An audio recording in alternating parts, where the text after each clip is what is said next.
साथ चलता है सदा मोड़ जुदाई वाला। ये मोहब्बत कोई आसान सफर थोड़ी है। 2 दिन बाद सारे न्यूज चैनल्स को ये पता चल गया था कि डार्लिंग मिसिंग है। आखिर कब तक ये जिंदा लाश मेरे घर में पड़ी रहेगी? बेशरम बेहया आदमी, तुम बात किस तरह कर रहे हो मुझसे?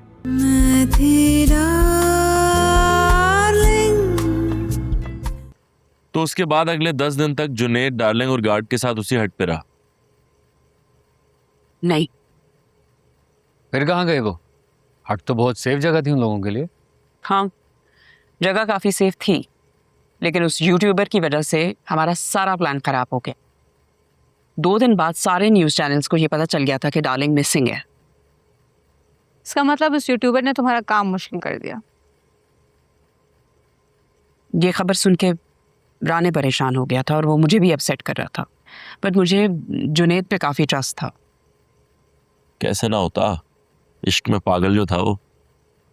जो आदमी कत्ल करने को तैयार हो जाए फिर वो कुछ भी कर सकता है। मैं जानती थी डार्लिंग अपनी फैमिली से कट ऑफ है, इसलिए मुझे उसकी फैमिली की तो कोई परवाह नहीं थी। मीडिया में सिकंदर के अलावा उसकी किसी और से कोई एसोसिएशन नहीं थी, इसलिए उसके मिसिंग होने का किसी को कोई फ़र्क नहीं पड़ता। तो फिर तुमने क्या प्लान बनाया? मैं क्या प्लान बनाती, मुझे तो खुद कुछ समझ नहीं आ रही थी। अच्छा, बिना सोचे बिना समझे तुमने इतना संगीन जुर्म किया। सोच समझ के करते तो पता नहीं क्या हाल करते। क्या मतलब? मतलब कुछ नहीं, आगे बताओ आगे क्या हुआ।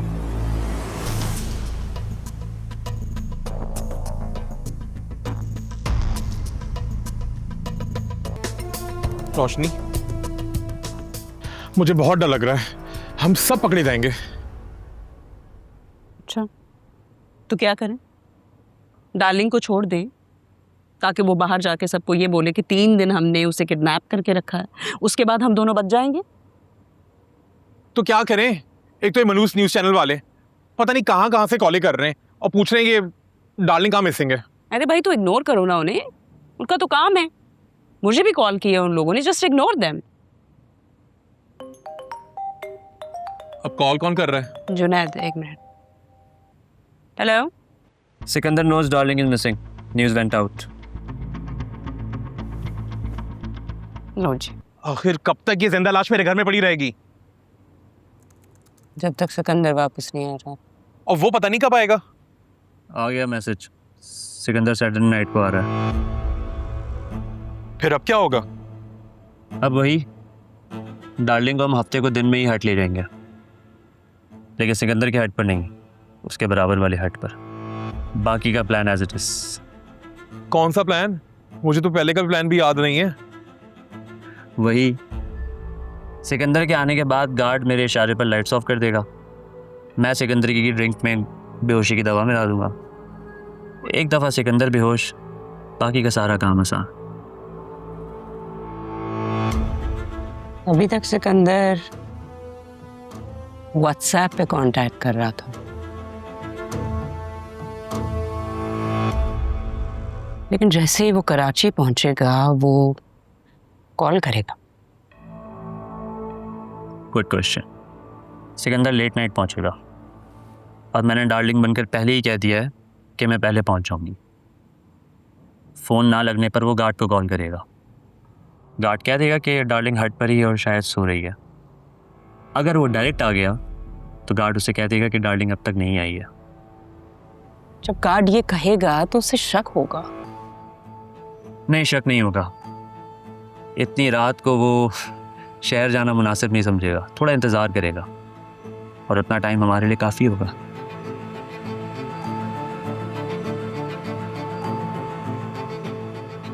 हमें ऐसा बोलने की ज़रूरत ही क्या है? ज़रूरत है। कत्ल के बाद जब पुलिस सिकंदर को गिरफ्तार करेगी और वो पूरे यकीन के साथ ये कहेगा कि मेरे आने से पहले डार्लिंग वहाँ नहीं आई थी, पुलिस का शक मजबूत और हमारा काम आसान।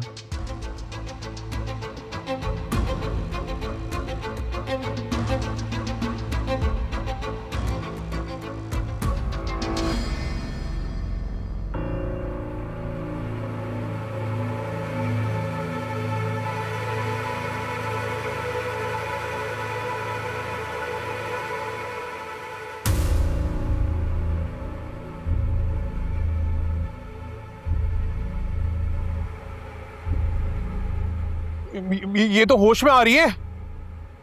डोंट वरी, नहीं आएगी होश में। तो ये हिल क्यों रही है? अरे वो बेहोश है, मरी थोड़ी है। रिलैक्स करो। मैंने क्या रोज देखी है बेहोश लोग?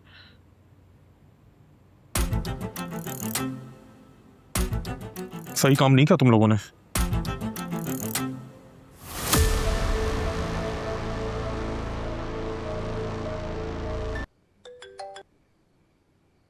Hello, hello, what a pleasant surprise. कैसी हैं आप? मैं ठीक हूँ, खैरियत। एक ज़रूरी बात करनी थी आपसे। मैं हमतन गोश हूँ, फरमाएं। देखें, मैं एक शादीशुदा आदमी हूँ। ये तो मैं जानती हूँ, और अब ये भी जान गई हूँ कि इतनी रात को आपने फ़ोन क्यों किया है। देखें, हमारे दरमियान जो भी है या नहीं है, उसका कसूरवार मैं हूँ। मुझे आपको ऐसा फील नहीं करवाना चाहिए था कि हमारे दरमियान कुछ हो सकता है। आप खामखा परेशान हो रहे हैं। पहली कॉल तो मैंने ही आपको की थी। मैं बस ये कहना चाहता हूँ कि ये अब आपकी आखिरी कॉल है, और अब मैं भी आपको कॉल ना करूं, यही कहना चाहते हैं ना? आप अपना ख्याल रखिएगा and best of luck for your future. जाते जाते एक शेर ही सुन जाए। जरूर। इरशाद। बेवफा वक्त था तुम थे या मुकद्दर मेरा, बात इतनी है कि अंजाम जुदाई निकला।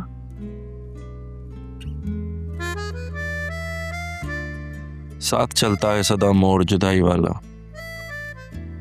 ये मोहब्बत कोई आसान सफर थोड़ी है।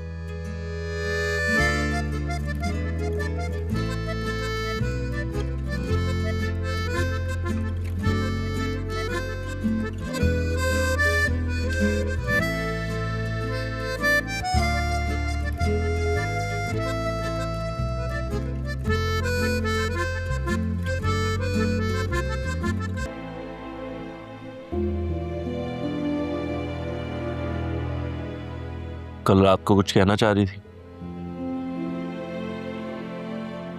नहीं।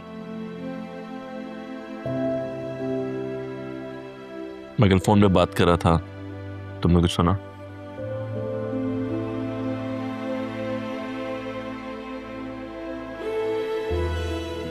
तुम्हें कुछ नहीं कहना?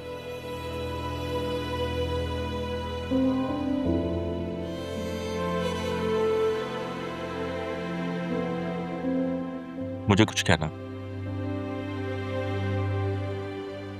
तुम सही कह रही थी कि अगर मैंने अपनी अम्मी के कहने पे किसी से शादी कर ली है तो मुझे कोई हक नहीं है कि मैं किसी और की जिंदगी तबाह करूं।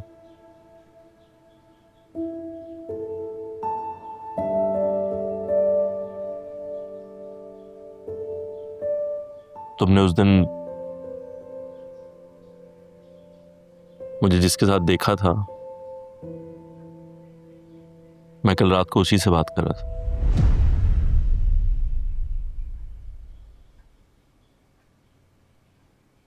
मगर आखिरी बार।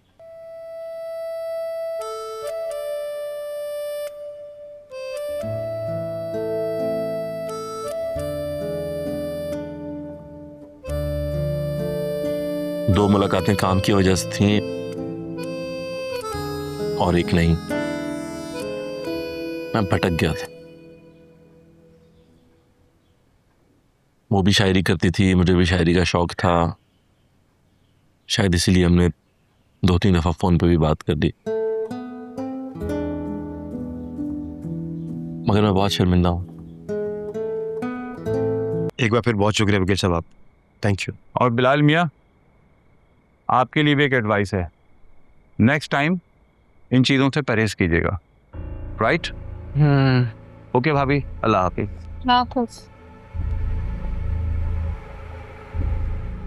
तुम ऐसे बिछे क्यों जा रहे हो? तुमने जमानत के पैसे दिए, कोई एहसान नहीं किया। सही बात है आपी, वैसे भाई बिला वजह में प्रेशर में आ जाते हैं। पुलिस वाले हैं, इनमें कोई क्लास ही नहीं है। दिमाग ठीक है तुम दोनों का? बकवास बंद करो अपनी। ये कैसे बात कर रहे हो तुम जैसी औरतों से ना ऐसे ही बात करनी चाहिए। तुम्हें अंदाजा भी है कि तुम्हें फैसिलिटेट करने के चक्कर में कितने उल्टे काम करने पड़ते हैं मुझे। हिम्मत कैसे हुई तुम्हारी ऊंची आवाज में बात करने की? मेरे बाप ने आज तक हम दोनों से ऊंची आवाज में बात नहीं की है। तुम्हें बहन ब्याही है, खरीदा नहीं है तुमने। माफी मांगो इससे।